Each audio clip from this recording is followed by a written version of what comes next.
Live long and prosper, dear Earthlings. My name is Ville Valo from a band called Him, and at the moment you're watching Moshcan.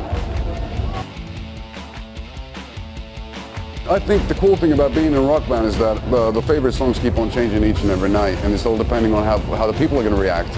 And we're a funny band in a way that we've been taking these baby steps out of our home country, Finland, for the past 20 years.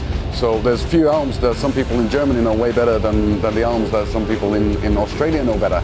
So we have kind of like a different career in different parts of the world, and that kind of makes it exciting. It's like, you know, dancing on very thin ice, you know, depending on the night. But at the same time, it does, because it's cool to be able to read the audience and try to find a new angle to the songs you're playing. So it's not the same old, it's not repetitive in that sense.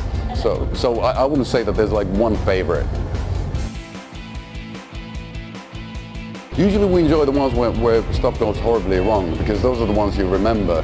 When you succeed, then you're just high on adrenaline and you feel like you're the conqueror of the world. And well, in our case, it doesn't happen too often,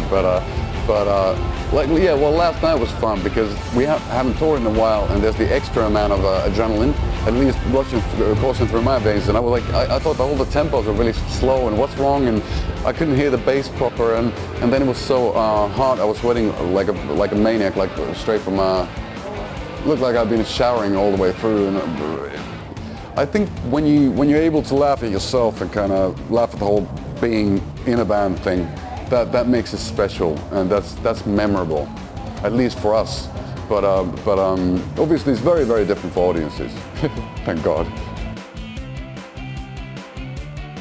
There's gazillion. I remember we toured Germany for the first time, played one club that had really low stage and was super serious at that time, and we wanted to be the darkest band in the world, and we did have a few people there in the audience, and there was one girl that was extra large, and then the people behind her kept on pushing. You know, everybody was partying, and she couldn't control her body too well, so she fell on the stage on all the guitar equipment, and all the sound went all bonkers. But we couldn't really do anything about it. She tried to get up, but her physique wasn't really enabling her to do so. And obviously, you know, that's not a thing to be laughed at, but it is. It was from a comedy thing. Nothing bad happened. But it was that's the great thing about being a goth band, you know, or whatever you want to call it, you know. But it was like it was really Benny Hill. We've been touring quite a bit, and there's little stories. A lot of times there's stuff that people don't find funny, and we do. And then most of the stuff, I used to be a heavy-duty drinker, so most of the stuff is something I can remember, but everybody else keeps on telling me that I've been passing out on a stage somewhere, or they found me in a ditch in Dublin, Ireland somewhere just 20 minutes before a gig, and that's very Ozzy Osbourne in that sense. But obviously, you know, I can't tell you whether it was true or not, true or false, you know. I think the guys are playing tricks on me all the time, you know. That's the reason why I'm not drinking, because I'm scared. I'm scared of some of their stories, but no, you know, it's it would take hours to go through all that stuff.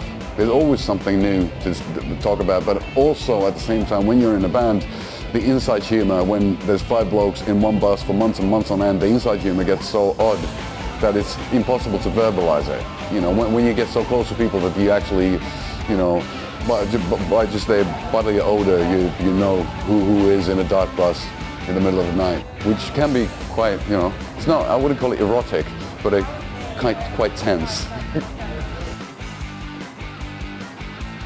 Well, it has to be. Well, you're usually playing playing one small rock club in Helsinki on New Year's Eve, and that's one of the few gigs that all our parents attend to.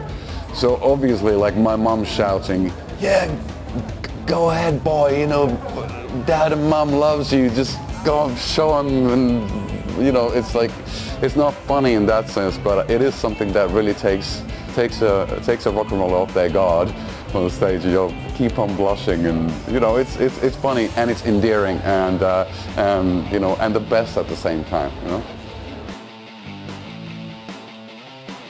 we're in a blessed position that we have tons of rumors about our bands. Oh, I remember I used to wear a beanie for a long time, and I always had my hair on the ponytail and hidden underneath the beanie. So there was a rumor that I had cancer and I'm going through chemo.